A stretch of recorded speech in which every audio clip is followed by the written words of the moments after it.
नमस्ते मेरे प्यारे विद्यार्थियों, आप सभी का मेरे चैनल हिंदी विद दीप्ति मेहता में हार्दिक स्वागत एवं अभिनंदन। जैसा कि हम कक्षा 9 की पाठ्य पुस्तक क्षितिज के गद्य खंड को पढ़ रहे थे, जिसके अंतर्गत हमने 4 पाठ पढ़ लिए थे। हमारा आज का 5वां पाठ है, जिसकी लेखिका है चपला देवी। मैं साथ में आपको यह भी कहना चाहती हूँ कि मैंने 10th की पाठ्य पुस्तक के वीडियो पहले से ही डाल रखे हैं, तो 10वीं की कक्षा के हिसाब से डाले थे, उसको भी आप पढ़ना चाहे तो पढ़ सकते हैं। बाद में क्वेश्चन आंसर की सीरीज लाऊंगी, उस समय कहाँ से क्वेश्चन बनेंगे वो मैं आपको क्वेश्चन आंसर में करवा दूंगी, तो आप उन पाठों को भी पढ़ सकते हैं। कक्षा 10th में कंप्लीट करवा चुकी हूँ। तो चलिए, आज का हमारा पाठ है चपला देवी। लेखिका है हमारी पाठ की द्विवेदी युग की लेखिका चपला देवी के व्यक्तित्व एवं कृतित्व के बारे में जानकारी उपलब्ध नहीं हो पाई है। यानी हमारी जो लेखिका है चपला देवी, वो किस युग की लेखिका है? तो द्विवेदी युग की लेखिका। आप हिंदी साहित्य आपने पढ़ा होगा, आप अच्छे से जानते होंगे द्विवेदी युग क्या है, पर उनके व्यक्तित्व एवं कृतित्व के बारे में हमें कोई जानकारी उपलब्ध नहीं है। स्वतंत्रता आंदोलन के दौरान पुरुष लेखकों के साथ साथ अनेक महिलाओं ने भी अपने अपने लेखन से आज़ादी के आंदोलन को गति दी थी। जब हमारा स्वतंत्रता आंदोलन चल रहा था, उस समय पुरुष लेखकों के साथ साथ कुछ महिलाओं ने भी भागीदारी निभाई थी और लेखन से आज़ादी के आंदोलन को गति दी थी। उनमें से एक लेखिका चपला देवी भी है। कौन है? चपला देवी। कई बार अनेक रचनाकार इतिहास में दर्ज होने से रह जाते हैं, चपला देवी भी उन्हीं में से एक है। कुछ रचनाकार बहुत अच्छी रचनाएं लिखने के बाद भी इतिहास में अपना नाम नहीं कर पाते हैं, है ना, और दर्ज भी नहीं कर पाते हैं। कुछ रचनाकार ऐसे ही विलुप्त हो जाते हैं। ऐसे ही चपला देवी भी उन ही रचनाकारों में से हैं कि वह ज्यादा उभर कर नहीं आ पाए, इसलिए हमें उनकी कोई भी जानकारी प्राप्त नहीं होती है। यह एक ऐतिहासिक सच्चाई है कि सन 1857 की क्रांति के विद्रोही नेता धुद्दू पंत नाना साहब की पुत्री बालिका मेना आजादी की नन्ही सिपाही थी, जिसे अंग्रेजों ने जलाकर मार डाला। आप सभी जानते हैं 1857 की हमारे यहाँ पे क्रांति हुई थी, जिनके विद्रोही हमारे जो एक नेता हुए थे धुंधु पंत नाना साहब, जिसको लोग नाना साहब के नाम से ही जानते हैं। धुंधु पंत उनका जो ओरिजिनल नाम था, उनसे बहुत कम ही लोग जानते हैं। उनकी एक पुत्री थी मेना, जो आजादी की लड़ाई में अपने पिताजी का साथ दे रही थी, और उन्हीं नन्ही बालिका को अंग्रेजों ने जलाकर क्या कर डाला था? मार डाला था। बालिका मेना के बलिदान की कहानी को चपला देवी ने इस गद्य रचना में प्रस्तुत किया है कि मेना ने अपना बलिदान कैसे दिया, उसको गद्य के रूप में लेखनी में आबद्ध कर दिया है हमारी चपला देवी ने। यह गद्य रचना जिस शैली में लिखी गई है, उसे हम रिपोर्टाज का प्रारंभिक रूप कह सकते हैं। अगर आपको पूछा जाए कि रचना कौन सी शैली की है या कौन सी विधा की है, तो आपको याद रखना है रिपोर्टाज विधा की यह रचना है। चलिए, ये तो हल्का सा का परिचय था। परिचय से क्वेश्चन बनने की बहुत ही कम संभावना है, आज तक कभी बना भी नहीं है, और शायद मेरा मानना है आगे कभी बनेगा भी नहीं। क्वेश्चन बनेगा तो अपने पाठ से। चलिए, हम हमारे मूल पाठ की ओर अग्रसर होते हैं। मातृभूमि की स्वतंत्रता और उसकी रक्षा के लिए जिन्होंने अपने प्राण न्योछावर कर दिए, उनके जीवन का उत्कर्ष हमारे लिए गौरव और सम्मान की बात है। हमारे जो सैनिक, हमारे जो क्रांतिकारी थे, जो हमारे देश के लिए शहीद हो गए हैं, उनके न्योछावर, जो उनका बलिदान है, उनके बलिदान का गौरव और सम्मान हम आज भी करते हैं कि उन्होंने उनके जीवन को हमारे देश पर बलिदान कर दिया। उसी में से एक थी हमारी मेना देवी। उस गौरवशाली किंतु विस्मृत परंपरा से किशोर पीढ़ी को परिचित कराने के उद्देश्य से इस रचना को हिंदू पंच के बलिदान अंग से लिया गया है। ये आपके लिए इम्पोर्टेंट है कि यह रचना कहाँ से ली गई है, तो आपको याद रखना है हिंदू पंच के बलिदान अंग से यह रचना हमारी ली गई है। हिंदी गद्य के प्रारंभिक रूप को विद्यार्थी जान पाए, इसलिए इस गद्य रचना को मुद्रण और वर्तनी में बिना किसी परिवर्तन के अविकल प्रस्तुत करने का प्रयास किया गया है। आप अपने को इतना याद रखना है कि यह रचना हमारी हिंदू पंच के बलिदान अंग से ली गई है, जिसमें मैना देवी के जो प्राण न्योछावर उन्होंने किए थे, उनकी गौरव गाथा का वर्णन इसमें किया गया है।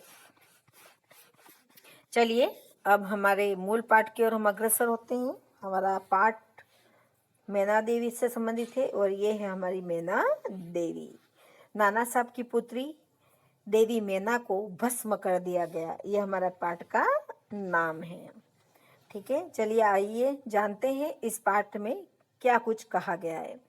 सन 1857 ईस्वी के विद्रोही नेता धुंधु पंत नाना साहब कानपुर में असफल होने पर, ये 1857 की क्रांति में उन्होंने कहाँ से विद्रोह किया था, तो ध्यान रखना है कानपुर से विद्रोह किया था। ये अपन जीके में भी पढ़ते हैं कि नाना साहब का विद्रोह क्षेत्र कौन सा था, कानपुर में असफल होने पर जब भागने लगे तो वे जल्दी से अपनी पुत्री मैना को साथ न ले जा सके। वहां भागते समय वह अपनी पुत्री को कहाँ कर गए, वहीं छोड़ गए। देवी मैना बिठूर में पिता के महल में रहती थी। देवी मैना कहाँ रहती थी, बिठूर में रहती थी, अपने पिता के महल में। पर विद्रोह दमन करने के बाद अंग्रेजों ने बड़ी ही क्रूरता से उस निरीह और निअपराध देवी को अग्नि में भस्म कर दिया। उनका रोमांचकारी वर्णन पाषाण हृदय को भी एक बार द्रवीभूत कर देता है। यानी जब पिता उनको वहां छोड़ के चले गए, तब अंग्रेजों ने उनको क्या कर दिया, उसी जगह इतनी क्रूरता उनके साथ की और क्रूरता से उनको अग्नि में भस्म कर दिया। इस घटना का वर्णन जो कोई भी सुनता है, उसका अगर पाषाण हृदय यानी पत्थर दिल भी हो तो भी द्रवीभूत एक बार हो ही जाता है। कानपुर में भीषण हत्याकांड करने के बाद अंग्रेजों का सैनिक दल बिठूर की ओर गया, तो बिठूर में नाना साहब का राजमहल लूट लिया गया, पर उसमें बहुत थोड़ी संपत्ति अंग्रेजों के हाथ लगी। इसके बाद अंग्रेजों ने तोप के गोलों ने नाना साहब का महल भस्म कर देने का निश्चय किया। सैनिक दल ने जब वहां तोपें लगाई, उस समय महल के बरामदे में एक अत्यंत सुंदर बालिका आकर खड़ी हो गई। उसे देखकर अंग्रेज सेनापति को बड़ा आश्चर्य हुआ, क्योंकि महल लूटने के समय वह बालिका वहां कहीं दिखाई न दी थी। यानी वो सेनापति इतना आश्चर्य कर गया कि जब हमने नाना साहब का महल लूटा, उस समय तो यह बालिका थी नहीं, अब अचानक से ये बालिका कहाँ से आ गई। उस बालिका ने बरामदे में खड़ी होकर अंग्रेज सेनापति को गोले बरसाने से मना किया, और उसका करुणापूर्ण मुख और अल्प वयस यानी कम उम्र देखकर सेनापति को भी उस पर कुछ दया आई। यानी उस बालिका को बरामदे में जब उन्होंने खड़ा देखा, तो अंग्रेज सेनापति को गोले बरसाने से उन्होंने क्या कर दिया, मना कर दिया कि नहीं, आप गोले मत बरसाओ। क्योंकि उस छोटी से उम्र की बालिका का वो करुणापूर्ण जब उन्होंने मुंह देखा, तब उनको भी, सेनापति जो थे उनको भी क्या आ गई, दया आ गई। सेनापति ने उससे पूछा कि क्या चाहती है। सेनापति ने क्या पूछा उस बालिका से कि क्या चाहती है। बालिका ने शुद्ध अंग्रेजी भाषा में उत्तर दिया, क्या आप कृपा कर इस महल की रक्षा करेंगे। किसने कहा, मैना देवी ने कहा कि अंग्रेज ने पूछा तुम क्या चाहती हो, तो उन्होंने जवाब दिया कि क्या कृपा कर इस महल की रक्षा करेंगे। सेनापति, क्यों, तुम्हारा इसमें क्या उद्देश्य है। बालिका, आप ही बताइए कि यह मकान गिराने में आपका क्या उद्देश्य है। सेनापति, यह मकान विद्रोहियों के नेता साहब का वासस्थान था, सरकार ने इसे विध्वंस कर देने की आज्ञा दी है। यानी सेनापति क्या कह रहे हैं, जब बालिका ने पूछा आपका क्या उद्देश्य है, तो सेनापति कह रहे हैं कि यह मकान हम विद्रोहियों के नेता जो नाना साहब थे उनके निवास स्थान है, इसलिए सरकार ने कहा है कि नाना साहब के महल को भस्म कर दो। बालिका, आपके विरुद्ध जिन्होंने शस्त्र उठाए थे वे दोषी है, पर इस जड़ पदार्थ मकान ने आपका क्या अपराध किया है। वो कह रहे कि आपके सामने जिसने शस्त्र उठाया था यानी नाना साहब तो दोषी है, पर ये मकान तो जड़ है, उसका क्या अपराध है। मेरा उद्देश्य इतना ही है कि यह स्थान मुझे बहुत प्रिय है, इसी से मैं प्रार्थना करती हूँ कि इस मकान की रक्षा कीजिए। वो बालिका कह रही है कि मेरा उद्देश्य सिर्फ इतना है कि मुझे यह स्थान बहुत ही प्रिय है, इसलिए आप इस मकान की रक्षा कीजिए। सेनापति ने दुख प्रकट करते हुए कहा कि कर्तव्य से अनुरोध से मुझे यह मकान गिराना ही होगा। इस पर उस बालिका ने अपना परिचय बताते हुए कहा कि यानी सेनापति ने क्या क्या कि मेरा कर्तव्य है, मुझे सामने से ऑर्डर मिला है और जिसके कारण मुझे मकान गिराना ही होगा। तब बालिका अपना परिचय देते हुए बताती है कि मैं जानती हूँ कि आप जनरल है, आपकी प्यारी कन्या में और मुझ में बहुत प्रेम संबंध था। कई वर्ष पूर्व मेरे पास बराबर आती थी और मुझे हृदय से चाहती थी। उस समय आप भी हमारे यहाँ आते थे और मुझे अपनी पुत्री के ही समान प्यार करते थे। अब ये क्या कह रही है बालिका कि मुझे पता है कि आपकी है जनरल का नाम है था, कहती है कि है आपकी जो कन्या थी मेरी, वो और मुझ में बहुत प्रेम संबंध था और वो पहले बराबर मेरे घर आती थी, हम साथ में खेलते थे और आप भी मेरे घर उस समय आते थे और हम दोनों एक दूसरे से बहुत ही प्यार करते थे। आप भी मुझे अपनी पुत्री के समान प्यार करते थे।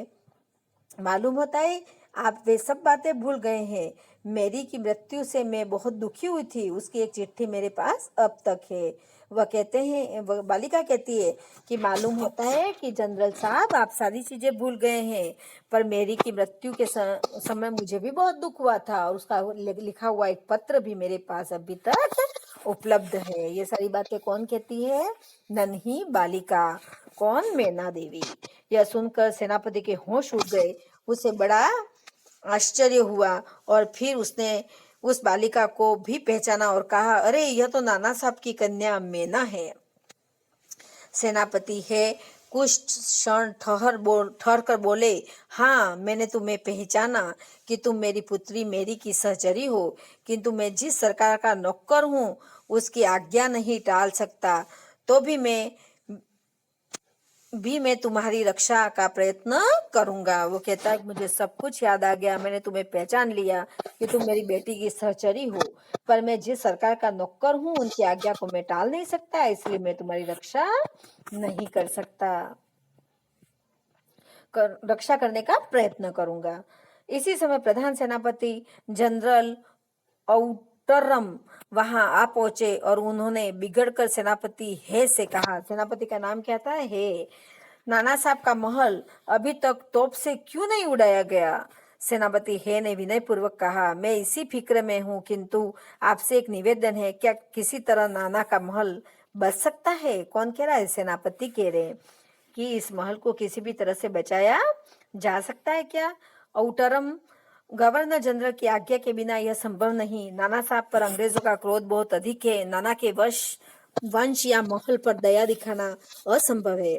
सेनापति है तो लॉर्ड कैनिंग, उस समय गवर्नर जनरल कौन था? लॉर्ड कैनिंग को इस विषय का एक तार देना चाहिए। सेनापति है क्या कहता है कि अगर गवर्नर जनरल की आज्ञा लेनी हो तो हमें लॉर्ड कैनिंग को इस विषय पर एक तार भेजना चाहिए। उस समय तो टेलीफोन तो थे नहीं, अगर कोई सूचना भेजनी होती तो तार के माध्यम से या चिट्ठी के माध्यम से भेजा करते थे।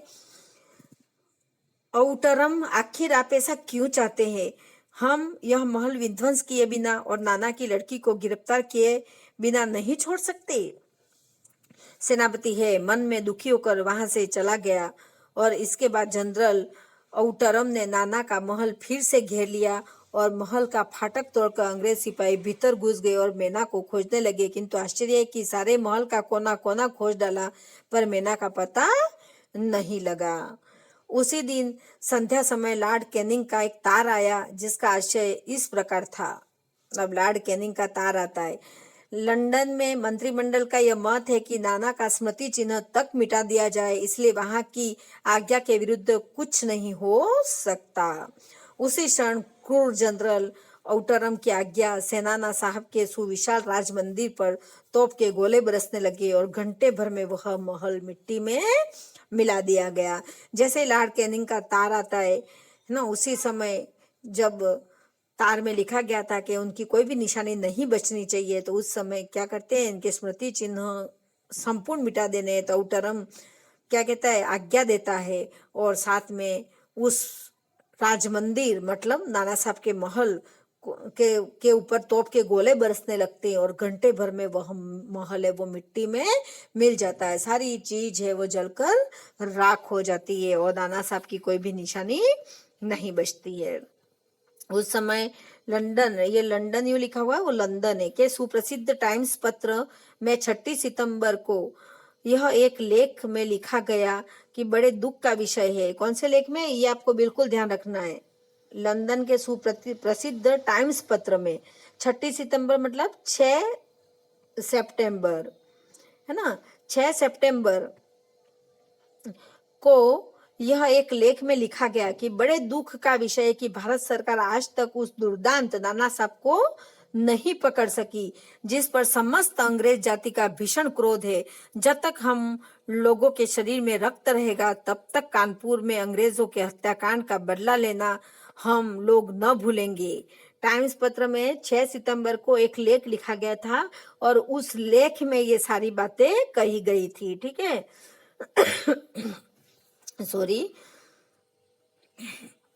उस दिन पार्लियामेंट की हाउस ऑफ लॉर्ड्स सभा में सर थॉमस हे की एक रिपोर्ट पर बड़ी हंसी हुई, जिसमें सर हे ने नाना की कन्या पर दया दिखाने की बात लिखी थी। हे के लिए निश्चय ही यह कलंक की बात है। जिस नाना ने अंग्रेज नर नारियों का संहार किया, उसकी कन्या के लिए क्षमा। अपना सारा जीवन युद्ध में बिताकर अंत में वृद्धावस्था में सर थॉमस हे एक मामूली महाराष्ट्र बालिका के सौंदर्य पर मोहित होकर अपना कर्तव्य भूल गए। हमारे मत से नाना के पुत्र, कन्या तथा अन्य कोई भी संबंधी जहाँ कहीं मिले मार डाला जाए। नाना की जिस कन्या से हे का प्रेमालाप हुआ है उसको उन्हीं के सामने फांसी पर लटका देना चाहिए। ये उस लेख में बात लिखी गई थी। सन 1857 के सितंबर मास में अर्धरात्रि के समय चांदनी में एक बालिका स्वच्छ उज्जवल वस्त्र पहने हुए नाना साहब के भग्नावशिष्ट, यानी जो अवशिष्ट भगना टूटे फूटे अवशिष्ट पड़े हुए थे, प्रासाद के ढेर पर बैठी रो रही थी। उस महल में जहाँ पर टूटे फूटे सारे वो पड़े थे, वहां पर एक बालिका बेटी रो रही थी। वहीं पास ही जनरल औटरम की सेना भी ठहरी थी। कुछ सैनिक रात्रि के समय रोने की आवाज सुनकर वहां गए। बालिका केवल रो रही थी, सैनिकों के प्रश्न का कोई उत्तर नहीं देती थी। इसके बाद कराल रूपधारी जनरल औटरम भी वहां पहुंच गया। वह उसे तुरंत पहचान कर बोला, ओहो, यह नाना की लड़की मेना है। पर वह बालिका किसी और न देखती थी और न अपने चारों सैनिकों को देखकर जरा भी डरी। जनरल औटरम ने आगे बढ़कर कहा, अंग्रेज सरकार की आज्ञा से मैंने तुम्हें गिरफ्तार किया। मैना उसके मुंह की ओर देखकर आर्द्र स्वर में बोली, मुझे कुछ समय दीजिए जिसमें मैं यहाँ जी भरकर रो लूं।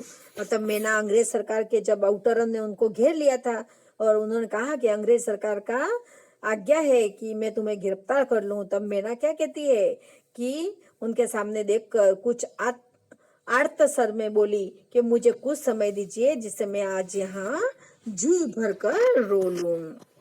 पर पाषाण हृदय वाले जनरल ने उनकी अंतिम इच्छा भी पूरी न होने दी और उसी समय मैना के हाथ में हथकड़ी पड़ी और वह कानपुर के किले में लाकर कैद कर दी गई। कौन से किले में? कानपुर के किले में, ये ध्यान रखना।